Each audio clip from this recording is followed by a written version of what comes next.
انا عايز اتكلم عن الواقعة بتاعت كابتن محمد معروف الحكم الدولي وكابتن محمد هاني نجم النادي الاهلي. انا قبل ما اتكلم اقسم بالله العظيم اني اهلاوي. انا عايز اقول حاجة، هو احنا ينفع نبقى في محكمة والقاضي بيتكلم ونتكلم؟ اكيد طبعا ما ينفعش. ولو اتكلمنا القاضي بيطلع من بقه زي ما اتفرجنا كده في الافلام، اقعد ساكت بدل ما احبسك 24 ساعة، مش كده؟ انا عايز اقول لكم ان الحكام دول بيبقوا قضاة الملاعب، يعني هو المسؤول الاول عن كل حاجة بتحصل في الملعب. يعني طبيعي ان هو لما بيقول حاجة انا بسمع كلامه. يعني ينفع ان انا اقول ان الكرة فاول ويجي واحد يقول لي لا الكرة مش فاول مثلا، او الكرة هتتلعب من هنا واجي انا اقول له لا تتلعب من هنا، او الكرة اوت والله يا كابتن ما اوت، طب العبها من هنا، لا انا هلعبها من هنا، طب ضربة جزاء هينفع ان انا هحسبها وارجع فيها؟ كل الحاجات دي ما تنفعش في الكورة. اللي انا عايز اقوله ان الحكم ليه هيبة، الهيبة بتاعته بتبان في الملعب، وليه شخصيته، لازم الناس تحترم شخصيته. مش عشان انا ورايا جمهور كبير او ورايا اللي يدافع عني ابدا اتبالط وارخم على الحكم حتى لو كان هو عصبي او متنشن. وهو ما عملش الموضوع بمكيالين، بل بالعكس، هو لما شيكا عمل حاجه اداله انذار.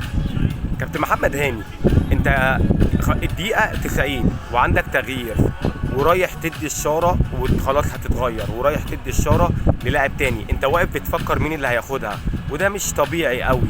وبعد ما خلاص فكرت مين اللي هياخدها، الراجل بيقول لك اخرج من اقرب نقطه. على فكره الموضوع لا ليه دعوه بنتيجه ولا ليه دعوه باي حاجه، ملوش دعوه ان الاهلي كسبان 4، وملوش دعوه ان دقيقه 90، وملوش دعوه ان نادي فاركو ممكن يتعادل او لا. كل ده احنا ملناش دعوه بيه. كل اللي احنا بنقوله ان ما ينفعش ان احنا نخلي هيبه الحكم تضيع كلاعيبه. وعايز اقول تاني ان اللي لاعب كوره غير اللي بيشجع كوره. الطبيعي ان لما الراجل يقول لك اخرج من هنا، انت رايح تسلم الشرع، انت رايح تدي شيك ب1,000,000 جنيه وخايف لا يضيع منك. ده حتى لو شيك ب1,000,000 جنيه يا عم اعمله لحامله، ادي الشاره، ما انت في الاخر اديتها لكريم فؤاد عشان يوصلها.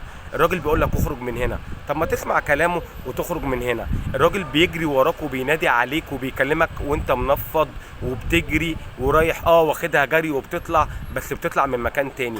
طب هي فين هيبة الحكم هنا؟ ده قضاة الملاعب.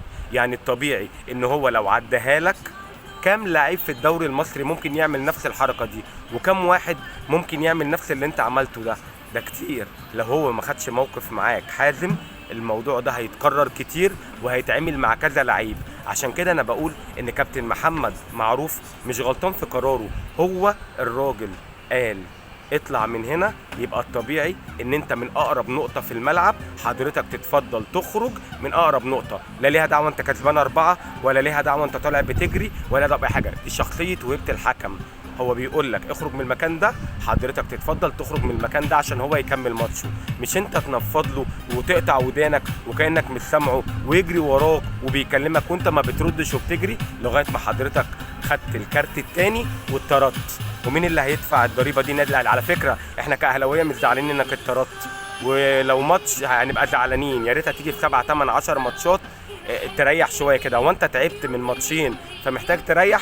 احنا اللي عايزينك تريح علشان خاطر نشوف واحد ناحيه اليمين يكون احسن شويه، او يدينا اللي احنا عايزين نشوفه منه من باك رايت عصري زي الناس اللي بتاعت زمان.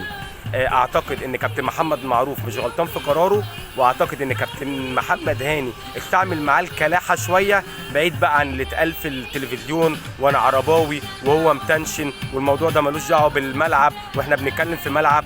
لا، ده قاضي الملعب، يعني الطبيعي ان احنا نحترمه ونسمع كلامه في اي حاجه بيقولها. دي وجهه نظري الشخصيه، والله انا اهلاوي وبقول وجهه نظري. سلام.